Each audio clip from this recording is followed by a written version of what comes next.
Our campus must be dry.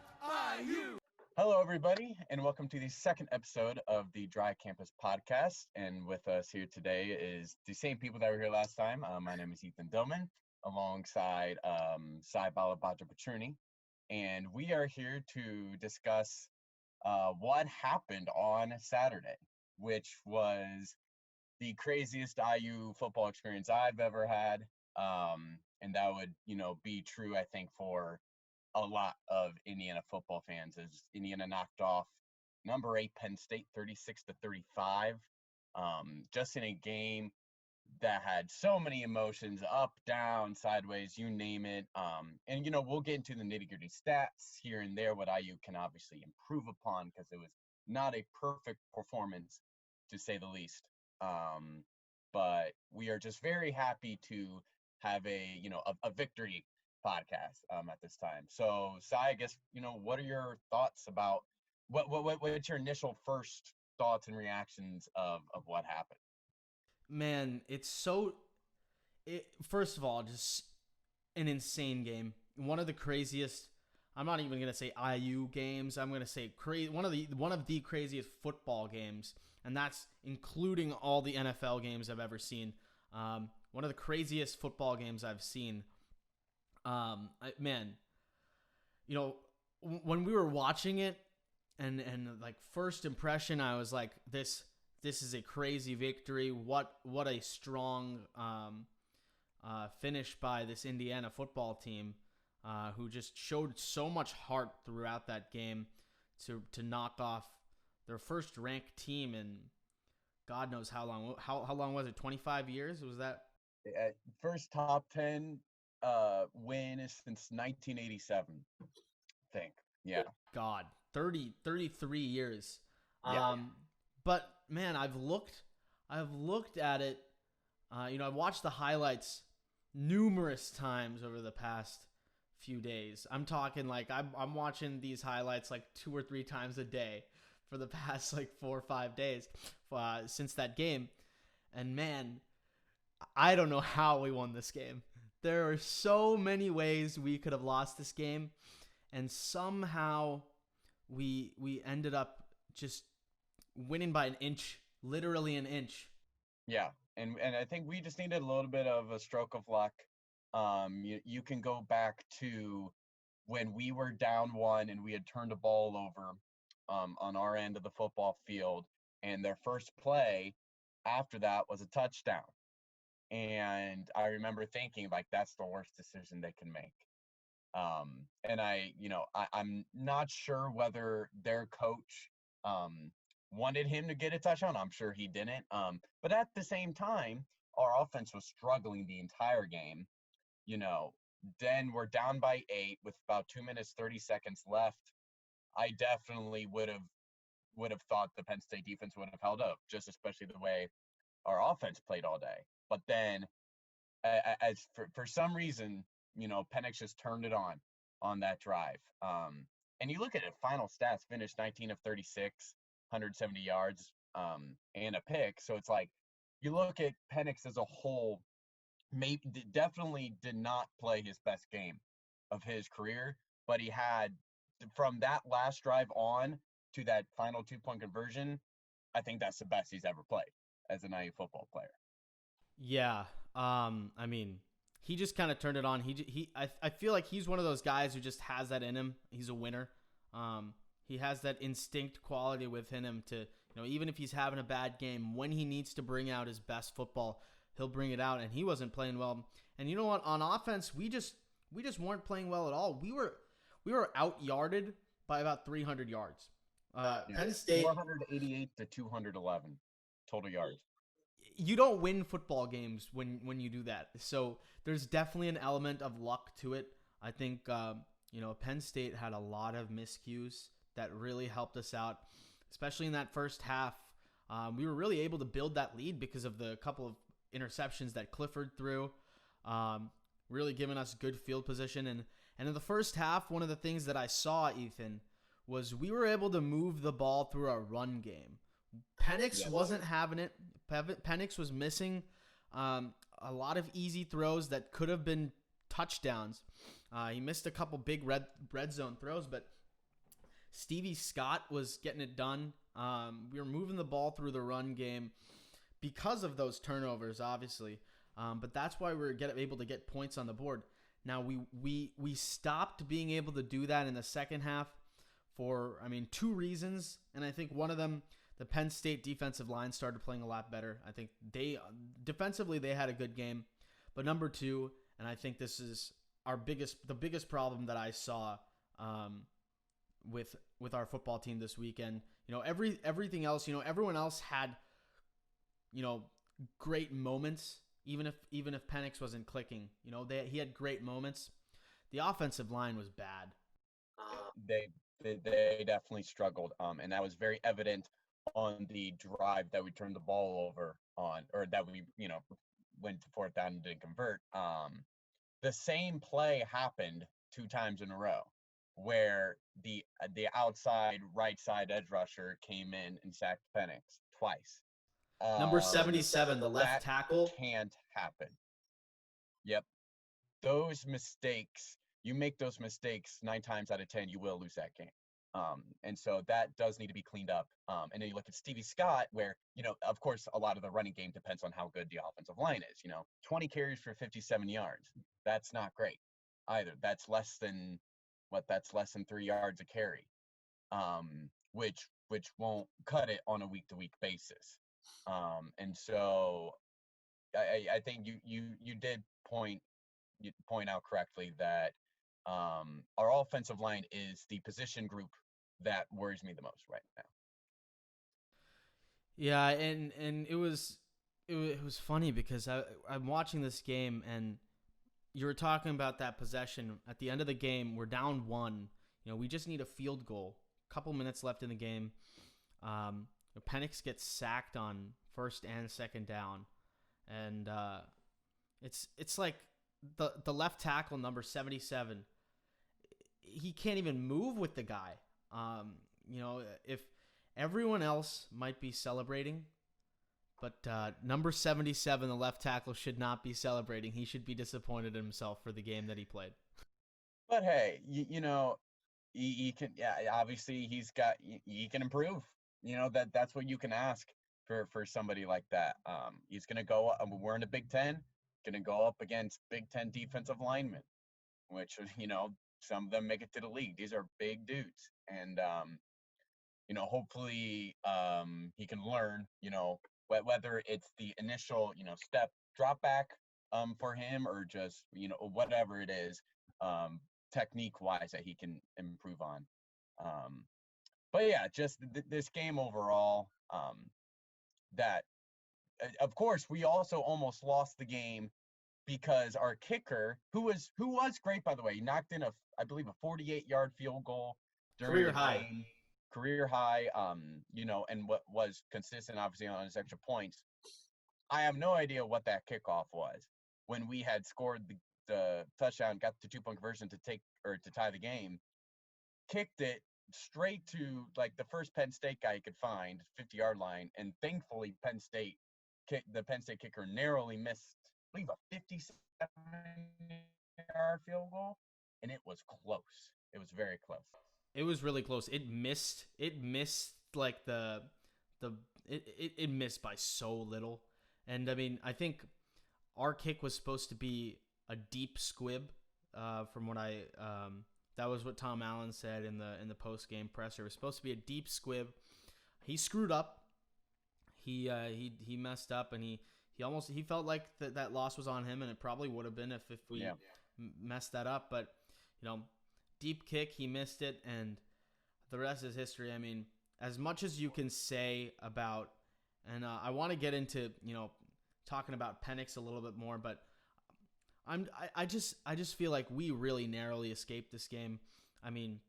They had so many miscues on Penn State, man. Whether it's the 2 picks in the first half, whether it's the accidental touchdown towards the end that, it's really funny about the accidental touchdown. The commentator was talking about how, it's like you've seen Todd Gurley do this a couple times. The very next day, Todd Gurley does it in the Falcons-Lions game. So And it cost them the game. They ended up losing the game. I've never seen that happen twice in 1 week, but and Penn State missed 2 field goals too, a chip shot field goal, and then a little bit of longer field goal, but they still missed 2 field goals, so 3 field goals if you count the one at the very end, which was this deep one. But man, they left a lot of points out there, but at the end of the day, as bad as a game Michael Penix Jr. had, he turned it on at the end and just got so hot. He made clutch play after clutch play. Yeah, and you look at last year's team kind of compared to this year's team. Obviously Penix was hurt, so we had Peyton Ramsey. Peyton Ramsey doesn't do that kind of drive. He doesn't complete all those passes under pressure into tight windows. He doesn't get those 2-point conversions. I don't think there's a very little amount of quarterbacks in the whole nation that can do those types of 2-point conversions. The first one, when Penn State brought the house to blitz, and he was very comfortable in pocket, looking, and just found the hole and took it in. I'm very happy that we have Michael Penix, and I think what the issue was during the first 3.5 quarters of the game, I think the actual schemes and the routes that the receivers were running were fine, which I think gives me a little bit more of a relief, because I believe our offensive coordinator called a good game. But the execution was sometimes not there. Either Penix would misfire. There were a couple of drop passes. The one by Peyton Hendershot there towards the end that might have sealed the game. That can't happen. And what I understand, sometimes Penix will just rifle passes in, and sometimes you just gotta tell him, hey, just calm down. We're fine. Just make the completion. And so I think the schemes and routes are there. It's all about just the execution at this point. Yeah, and you hit the nail on the head. He missed throws, and guys drop balls. I never saw a problem on the offensive side of the ball where it was like, okay, this is bad and could sustain for the entire season. It was one of those things where there were just miscues, miscommunications between the quarterback and the receivers. I think if the offensive line gets a little better, we can keep running the ball and open up the passing game a little bit more. But yeah, there were opportunities there out in the field, and yeah, Penix is the type of guy he's a gunslinger. He's just gonna rifle it, and he's not afraid to throw the ball where he wants to throw the ball, which is a good thing and a bad thing sometimes. But man, those 2-point conversion opportunities. He made 4 big plays on both touchdowns and both 2-point conversions. At the end of the game, he strong QB sneak for that touchdown. Just really pushing hard, getting it in, and then people are talking about that second set 2-point conversion. That first 2-point conversion, watching it over and over again, like, that's not easy. They brought the house. He could have easily been tackled. He maneuvered his way around and really just found those gaps. And at the end of it, it was just there's no one to really stop him. And then in overtime, a beautiful throw, like best throw maybe of the entire day for Penix. He had the little fake, and then he threw it. Whop Philliard there. Whop Philliard had a tough night, but when it mattered most, he got it done. And then that was a great catch too. From behind, he got tremendous catch. We had there were some great catches towards the end of that game. The one by Hewitt where he dived for the ball, and Penix was getting attacked by the defensive line, and he just slinged it right before getting hit. I believe that was his first catch of his career too. If I'm not mistaken. It might be. I think it was a different receiver though. I know there was at least one receiver on that drive who caught it, and it was his first catch as an IU football player. Yeah, I think that was the one where it was it was by the sideline, and the defender got right up on him, and he caught the ball. As he was getting hit. But Hewitt made a crazy catch. And then obviously we have to talk about the dive. It's gonna be known now in history, associated with Indiana football, similar to the Watford shot. This one's gonna go down in the history books and all time. This is EIU football's version of the Watt shot. And first off, that play doesn't happen if Coach Allen doesn't decide to go for two. Oh my and I was watching his press conference after the game, and he said during the drive, I'm not sure if he was talking about the overtime drive or the drive before that to tie the game. Doesn't matter. The fact that he knew that once we were going to score a touchdown, we were going to go for two. There was no doubt in his mind. He kind of explained how he's sick and tired of being close, and Indiana football just has been so close for so many years. We've had these types of games countless times, and we've always ended up on the losing side. And just for Coach Allen to call to call the play to go for two, was. I did not like the decision personally. I wanted us to kick the extra point. But, of course, in hindsight, I'm glad Coach Allen decided to go for two. And then the stretch, it was a designed pass play, I believe, at the beginning. And Penix Penix said he went through his, progressions, didn't really see things that were favorable. And so then he just decided to go. And I remember screaming at the TV, run, run, run. And I think across the plane, that's my opinion. It's so close. It is so close. It's so close, and in those close situations, you have to stay with the call on the field. But, exactly. I mean, here's the thing. So many people, probably a lot of Penn State fans, are talking about how the ball hit the ground out of bounds. And yeah, I think the ball did hit the ground out of bounds, but nobody's talking about the plane. The ball, the way I saw it, the ball crossed the plane slightly, it touched the white line, then it hit the ground out of bounds, and then hit the pylon. So it did touch the ground before hitting the pylon, but it crossed the plane first. It was a weird angle, but that's the way I saw it, and I think you have to stick with the call on the field, and that's a tremendous dive. That's like he leapt forward like 3 yards. The fact that he didn't, I thought for sure, his knee had to have touched the ground before. I was shocked at the fact that, that his knees wasn't touching the ground, and that he was full stretch, man. Like he just went for it, and I was surprised they called it a touchdown. When I saw it, I was like, no, he didn't get in. Like, my initial thought was he didn't get in. I'm glad that, and of course, it ended up being in favor of us. But I am glad that the ref just made the call right away. I always hated when refs, and I know they have a tough job, but when a play happens like that, and then, four of them start talking, to each other, when one guy, the guy that called the touchdown, had the best view. He was right there. Saw Penix come, called it a touchdown. So I'm glad that they just initially called it either way, and then they went to replay. And there just wasn't enough evidence to overturn. It was one of those. If they would have called it short, I think it would have stayed short. And that's football. That's a lot. There's a lot of calls that, come down to that.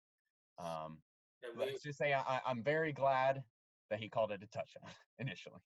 Yeah, and I mean, those calls go against us half the time, and they'll go. I mean, we had a couple of calls go against us that were big time questionable calls. Including that punt return was at the start of the game was really. I was disappointed in that call, and then the targeting at the end of the first half, even though we should have kneeled. That was probably the only really bad decision Tom Allen made throughout the game, but. Outside of that, man, I think he called a great game, and I think we have something to be proud of with our defense. I think Oh, of course. Um, I was very impressed with our secondary. Of course, we have Mullen, who was a freshman last year, was great, and he was sound all game. I remember there was one deflection he had that was just absolute textbook deflection. Um, but there were new guys that I didn't really know their names, and they came and balled out. Um, I was overall very impressed with our secondary. Sean Clifford, looking at his stats right now, 24 of 35, 238 yards. Um, but he was their leading rusher, which, of course, that's an issue in and of itself. But I think that's also what it is, because our secondary was good enough to actually protect, to protect the receivers, so that he had to run. You know. Well, yeah, and that's the thing. I mean, 238 yards, and like 60 of them were on that one big blown play that we gave up towards the end of the game, and that was probably the only bad play that the secondary had. It tells you a lot when we were able to, for the most part, stop the run and stop the passing game. And the quarterback run is what killed us in a lot of those situations. And that's something I don't think Rutgers is going to really give us a problem with. Noah Vedril's not really a mobile quarterback. But when we start looking at Michigan, who runs a lot of RPO, and Ohio State, when Justin Fields is one of the most mobile guys out there, we're going to start to run into some problems. I think Sean Clifford really ran all over us for a while in that second half when things weren't going their way, so they had to start having those QB runs. That one 30-yard run he had, I mean, you got to bring him down. Yeah, that can't happen. That was a bad defensive play right there. But overall, though, looking at the big picture, I was very pleased with our defense. Micah McFadden, linebacker, he's just a linebacker to have in the middle there, just running all over the field. It was Matthews, Devon Matthews, number one, the strong safety. He really impressed me. He had a couple of plays in the backfield too, coming up, and just solid on the defensive end as a whole. So I was very pleasantly surprised with our defense. And honestly, I would rather have that be the case, because I know what this offense can do. I know the potential that they have, because of Penix and, Wap Failure, Freifogel, Scott. I know the talent's there. I was more unsure about the defense, and what they showed me on Saturday was they can ball with the best in the Big Ten. Absolutely. No, you. It's looking good for us. I think we're finally a football school, ranked number 17 now, which really feels good. Hopefully, we can keep that going. I think if we keep playing solid defense and really just letting the offense settle down and start playing with each other, things are gonna look up, because hey, first game of the year, Penix hadn't played in about a year, especially because he didn't even play the second half of last season, being hurt. So he needed to settle down. It took him a while to settle down. It took him about 3.5 quarters to be precise, but once he did, he made some huge plays, and that's what I'm really proud of this team for. They made those big plays at the end that they normally don't make. We've been known in recent history as a first half football team. Yep. And we brought it in the fourth quarter and overtime, and that's really, really important. Exactly. We had won the overtime toss, elected to be the second team to go on offense, which I always think is the best decision. So you know what you have to do.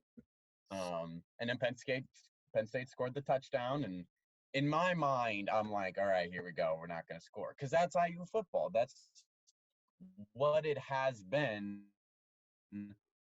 all of my life, Yeah. But it changed. It changed on Saturday. we were able, and it was a third, I believe it was a third and goal or it was a third down. I don't know if it was third and goal, but it was third down and something when Penix threw it to Fillier for the touchdown.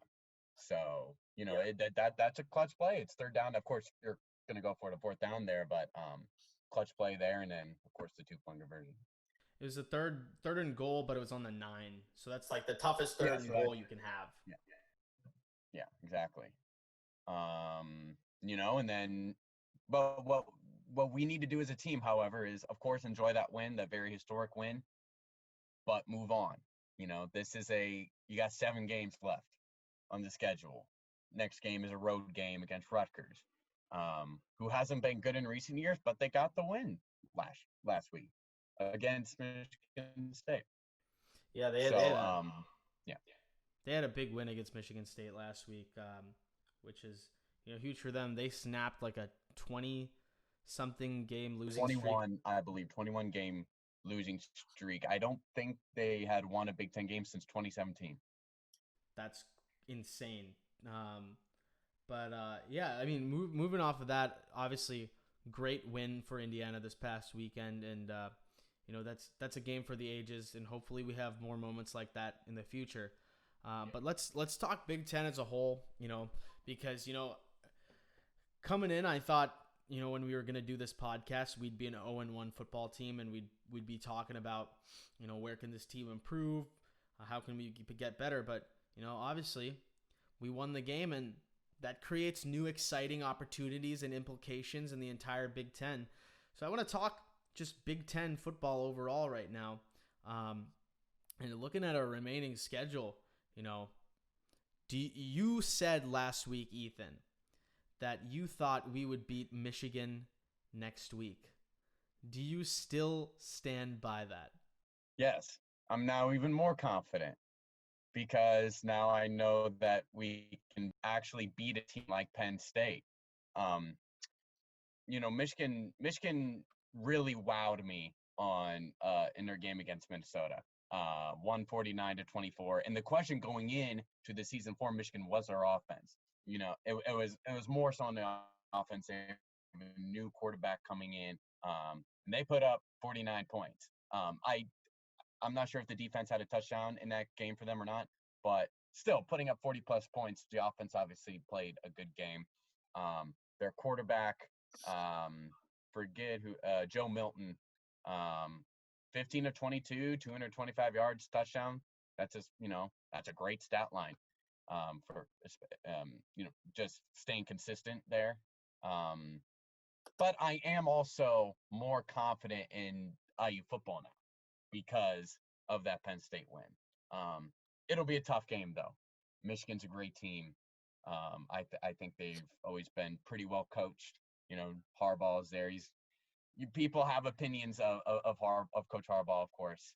I think he's a good coach and he's got the program rolling. So what I do hope though is that we don't overlook Rutgers and start looking at Michigan. And I know that Michigan game, if they'll probably take care of business against Michigan State, to go 2-0. We need to take care of business against Rutgers to go 2-0. Because if we can both win, that game week 3 could be a nice, prime time game. Yeah, it's supposed to be. It's gonna be nationally covered, but it's a noon game for some reason. I wish, it'd be nice to get a primetime night game against one of these big teams, but we'll take what we get. We'll try and shock the world again. But look, I think Michigan is better than Penn State this year. That's my personal opinion. I think they looked really good against a Minnesota team where jury's still out on them.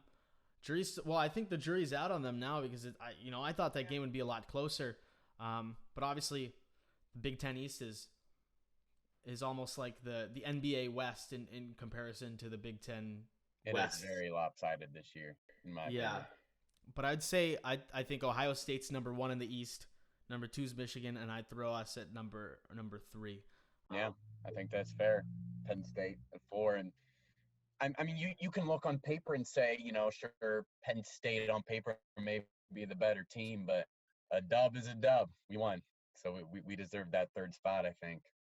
That's all it is, and people can say whatever they want about how Penn State should have won this game. Penn State dominated the game for most of the game. They had more yards. They, all these things, but they would have won if they hadn't accidentally scored a touchdown. Well, they did accidentally score a touchdown, and we don't deal in ifs.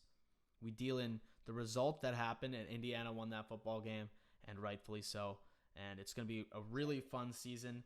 And but you said one important thing. We can't overlook this week's Rutgers game when we're looking at Michigan. Because I know a lot of guys are going to say, hey, we're 1-0. We're sitting pretty. We beat Penn State. Now we got that Michigan game coming up. No, well, you got a 1-0 Rutgers team that put on an impressive display against a Michigan State team that, although might not be that great of a football team, has been a force in the Big Ten in recent history. So, that's something that we really have to consider. Yep. And it's actually it's not as big of a gap, but Michigan State outgained Rutgers by nearly 100 yards in their game and had more turnovers. Now, Penn State only had three turnovers. Michigan State had 7. You can't win games when you turn the ball over sometimes. I don't care who you're playing. That just can't happen. Lost 5 fumbles. I don't know if I've ever seen that in a game, or it's been a long time since I've seen that. But Rutgers is definitely better than years past. They got a nice running back. 19 carries, 61 yards, a couple of touchdowns. He's been good. They have a solid linebacker as well, number 8. I forget his name off the top of my head, but he's a solid player. Had 14 tackles in the game. And they got a coach who's excited about the program, gets the players excited. It's kind of like, in my opinion, where Indiana football was a couple years ago when Coach Allen came in and really started trying to build this winning culture. But we are the better team. We are the better team. We have the better players. We should go there. And in my opinion, I think we should win by at least a couple of touchdowns. That's the expectation that I have now of this team moving forward. Yeah, I think this Rutgers team is a little different from years past. Last year, we played Rutgers and beat them 35-0.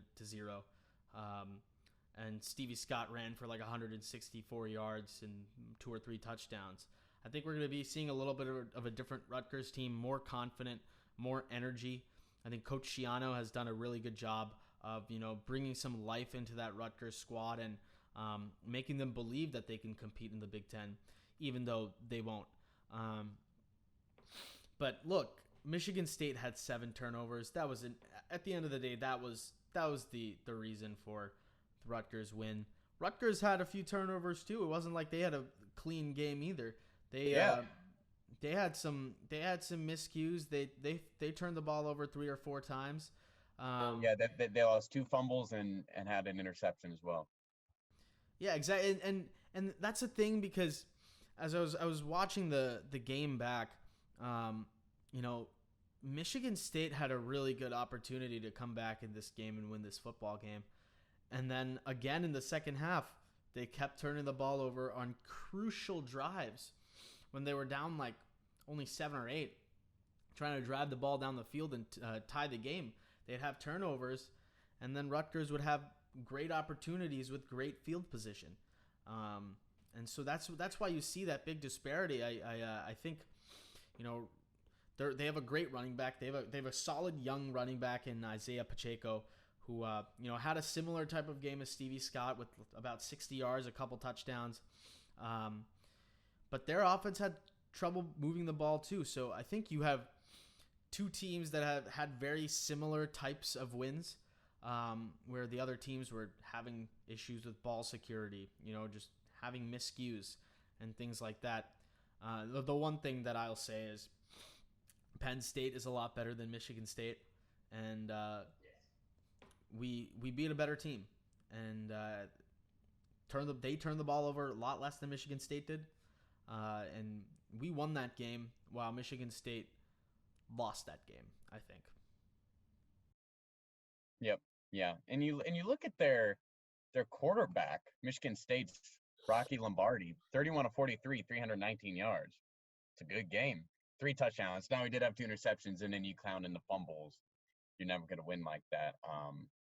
But the Rutgers quarterback, Noah Vedral, I think, 18 of 29, 169 yards and a touchdown. That's actually pretty similar to what Penix was. I think Penix had even more incompletions than that.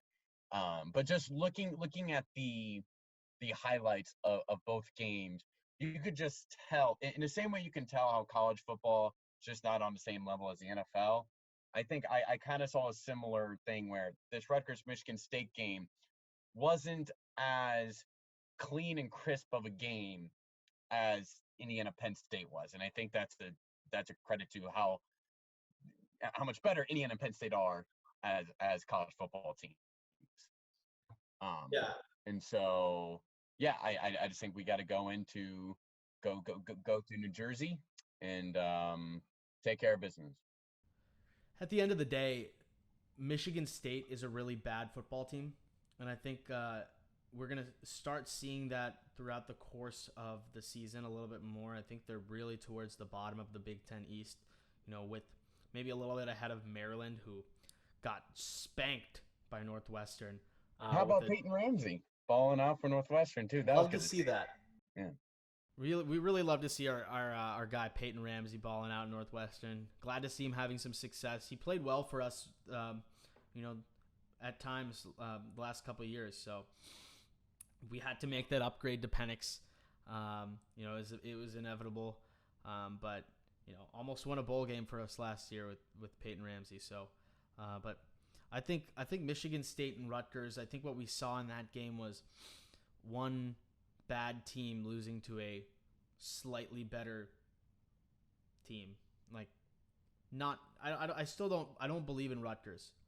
A lot of people are saying, oh, Rutgers has, a lot of potential now this year because they won this big game. I don't see that at all. I think they maybe win one more game throughout the course of the season. Yeah, I mean, they benefited from playing Michigan State first, who is a team that everybody thought coming in they were not going to be the Michigan State that of previous years.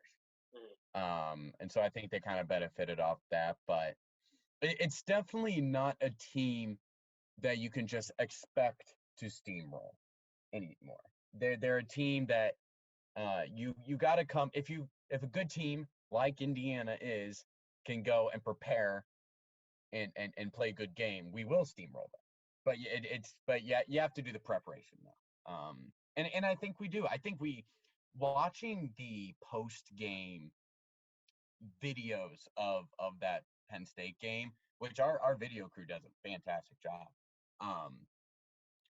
What struck out to me the most was just the love that the players have for each other and the love they have for Coach Allen and just the team aspect that this Indiana football team has. It looks truly special, and I remember when Penix was like, dude, I got in, and his teammate was like, I know you got in, I know you got in. And Walt Filler just comes up and says, I love you, man, I love you. It's just like that, such great culture that Coach Allen has created. And so having that type of culture helps just in preparation and taking care of business against teams that we should. Yeah, and I know you alluded to that video. And in that video, Tom Allen's saying, hey, no matter what happens, we're together. No matter what happens, we're together. And Penix is saying, I got it, and he said, hey, but still, no matter what happens, we are together. We are, and there's those 3 letters that Tom Allen preached when he first got to Indiana. LEO, love each other. That I see all the time associated with Indiana football. And, how great was it seeing Tom Allen, crowd surf in the locker room after the game. That was one of my favorite things that I saw post game when he jumped on the players and the players picked him up. It was just a beautiful sight to see. Yeah, very, very happy for those players to be a part of the team that finally broke through. Um, you know, there were so many IU football fans out there that just emotion, you know, coming out. Um, you know, people just like screaming and just like crying, just like people. We've waited for so many years to have this type of win, and we've been close so many times. Um, it was a surreal moment, honestly, and just very happy that I have that, and I'll never ever forget that. As soon as I heard the ref say the call stands, you know, my first reaction was just to sprint. I don't know where, but just a sprint, just because of just the emotion. That was just part of it. It was fantastic. Yeah, I mean, you kept telling me you were getting emotional after the game, and Yeah. I started screaming after they made the call because I honestly thought it would be reversed because that call getting reversed would be the only um, Indiana football version to end that game possible, and especially during these past 4 or 5 years where Indiana basketball has been struggling, when we're known as a basketball school, to have our football team kind of pick those reins up and say, hey, we're gonna start playing and balling out now. It's really powerful, and it just sends a message to the rest of the Big Ten that this Indiana football team is united and strong and playing together. And I think you and I both think that this is not the type of football team to, have a letdown against a Rutgers team in preparation for Michigan. We don't have those types of letdowns. We're mentally strong. So, obviously, I think we both obviously believe that we'll get the W this weekend and go to 2-0 before that Michigan game. Um, but to kind of, cap off this little preview for this Indiana Rutgers game upcoming this weekend, what are the types of things that you want to see improve, or what are the types of things you want to see during this game that maybe weren't as good last week, that you want to see improve? I would like to just see more consistency from Penix. And that consistency also depends on the overall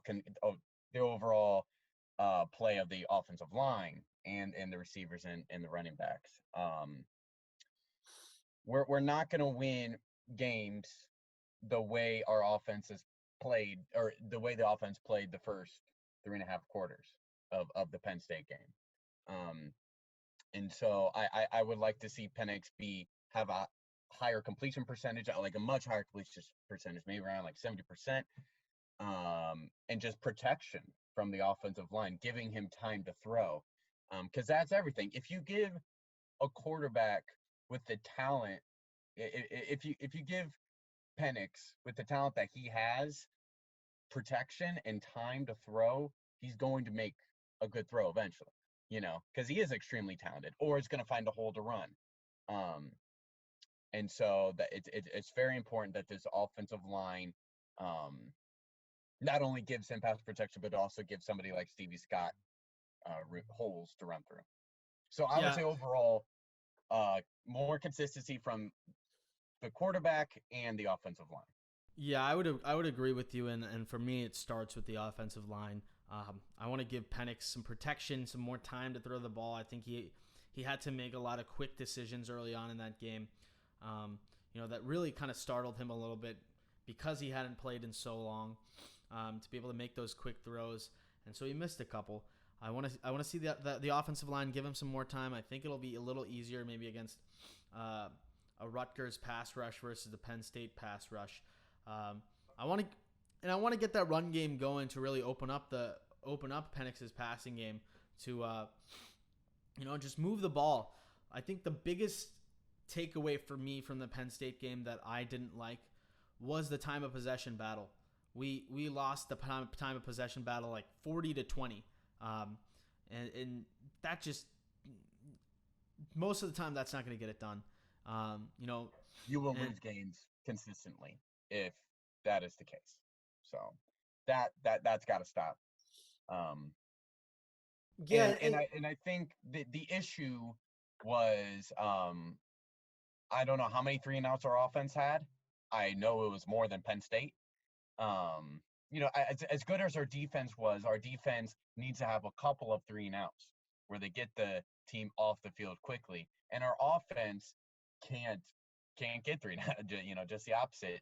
If you're not going to score, if you get the ball on the 20-yard line, I'm not necessarily expecting a touchdown every time, but hey, let's get to the 40 or 50-yard line so we can pin them deep and sway not only the time of possession battle, but the field position battle as well. Exactly, and I think what our defense did a great job of was takeaways and making those big plays, big stops. But we were letting them move the ball down the field. They were just throwing picks. They were missing field goals and things like that. We had a 4th down stop, but they were moving the ball down the field. We weren't getting those 3-and-outs. We weren't forcing punts. And I think a big part of that was because our offense wasn't moving the ball. When you lose the time of possession battle by that much, you're putting your defense on the field for 40 minutes. They're going to get tired at a certain point. That the offense is going to wear them down. And I think that's what you saw towards the end of the game when, Clifford had that 50-yard pass touchdown where, the defense physically and mentally exhausted. And that's the point where, the defense had won us the game for 57 out of 60 minutes, even by letting them score. And then the offense took over those last 5 minutes. And also, to follow your point, as much as Coach Allen did say he's sick and tired of being close, and that's why he went for 2, and I truly believe that, I think another reason was that he knew his defense was exhausted. And I don't think he was sure if our defense could have held up for 2-3 overtimes. Because our defense was out in the field literally twice as long as the Penn State defense. And I think that was another reason why Coach Allen decided to go for 2 there for the win. Yeah, and great call, honestly. I think I totally agree with him from that standpoint, because if we put our defense back on the field, Penn State's scoring every single time. I think especially with the way overtime works, and you start at the 25-yard line. I think they score each time, and our offense wasn't showing that ability to score consistently. And so when you have an opportunity to win the game, I say you take it. Especially in that moment when you don't know if you'll have a clear shot to win the game again. So I mean, yeah, I thought it was a great win, and I think we'll have a great shot at beating Rutgers this weekend. I think we should win by double digits at least. I don't think they're as good of a football team as people are making them out to be in terms of how much they've improved. And I think we're a football team that's for real this year.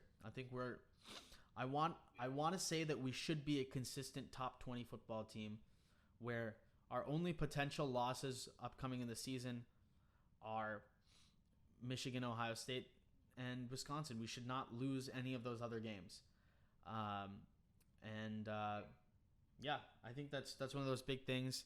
I want to just close off today, talk about some more high level Big Ten stuff with obviously, a lot of people might have heard the news about Wisconsin quarterback Graham Mertz, who had an unbelievable day against Illinois on Friday night to kick off Big Ten action. Unbelievable debut.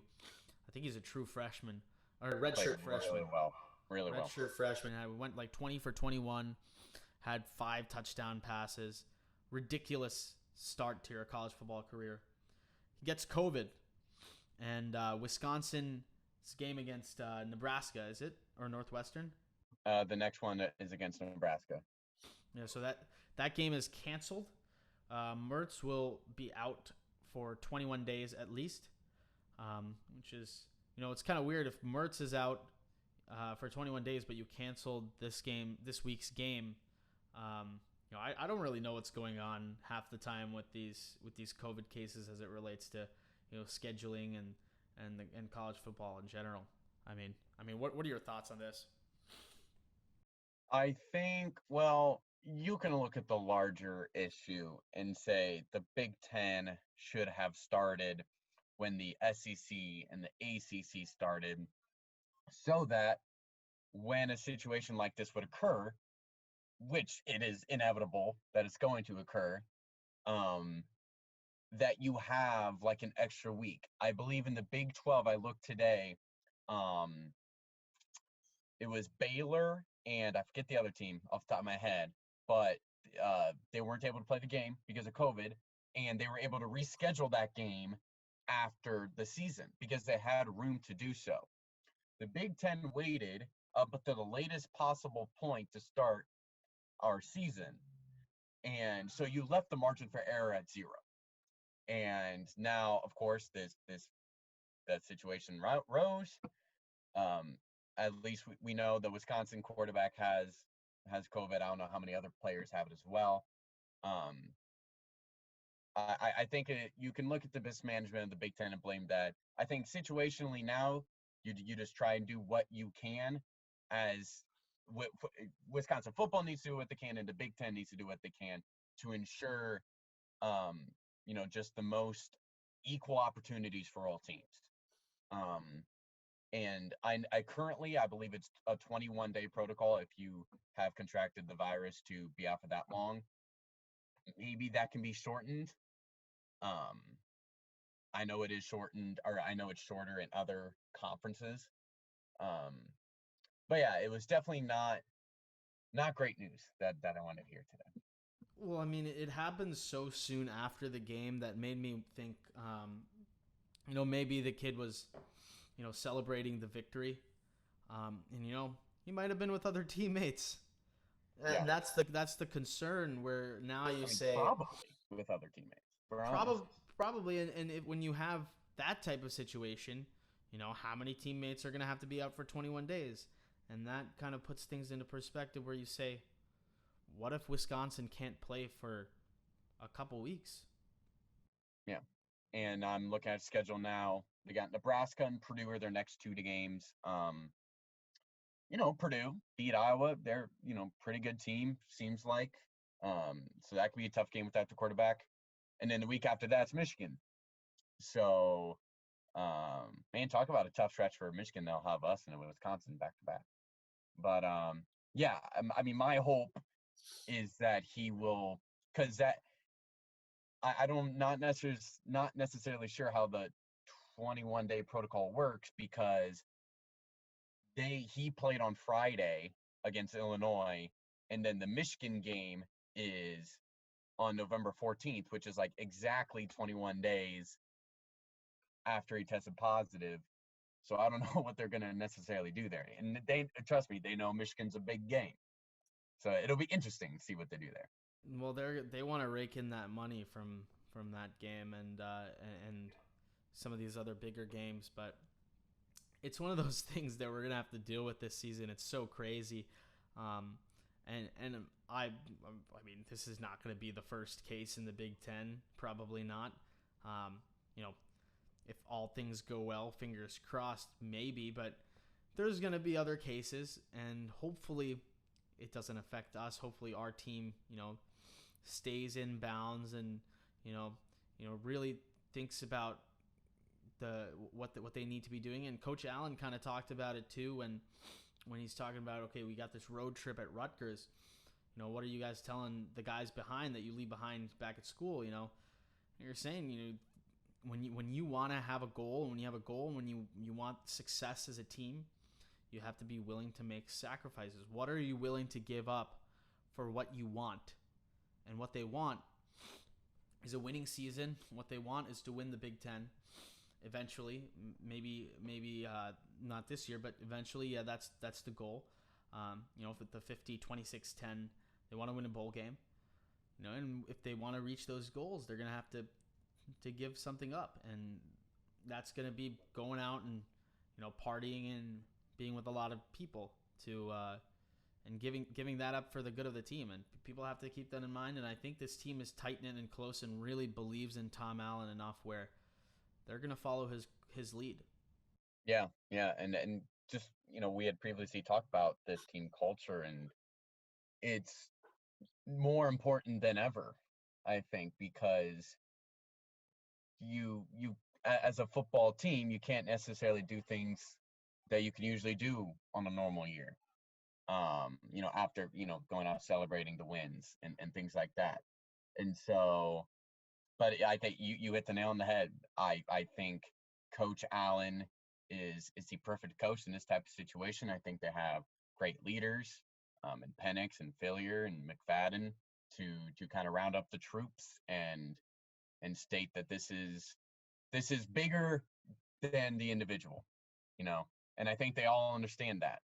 And that occur, bigger than the individual, that the team is bigger than each player. So I think they do have that mindset, and I hope they keep that mindset throughout the whole season, because it can be a very, very special season.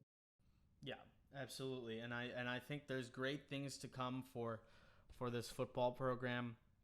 I know you and I are very excited to see how the season unfolds. After that Penn State game, man, I've never looked forward to a game with Rutgers more than I am amped.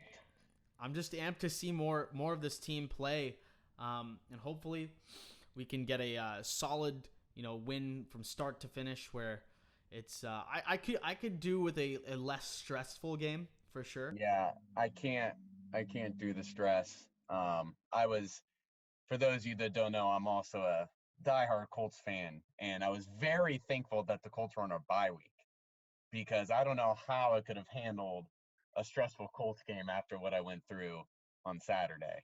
So that aligned just perfectly for me, so I could just relax on Sunday. So yeah, and I mean, it's just a lot of good stuff, great stuff for this program, and we'll have a good game against Rutgers. Hopefully we get the win, and we'll be back next week to talk about that game and preview the Michigan game next week. Ladies and gentlemen, this is Dry Campus Podcast. You can reach us on Instagram. Follow us on Instagram at Dry Campus Pod. Follow us on Twitter at PodDry. We have this podcast on Spotify as well, if you want the audio version, and on YouTube for the video version. So check us out. Give us a good old follow. We'll be live tweeting the Rutgers game. This is something that we're going to try to be doing for every IU football and basketball game. We'll be live tweeting the games. So you can check us out. You can DM us, get into some conversation, and we'd love to. We love IU football, Indiana basketball, and we want to get into those discussions with you. So thank you guys so much for joining us. This is Ethan and Cy signing off from Dry Campus.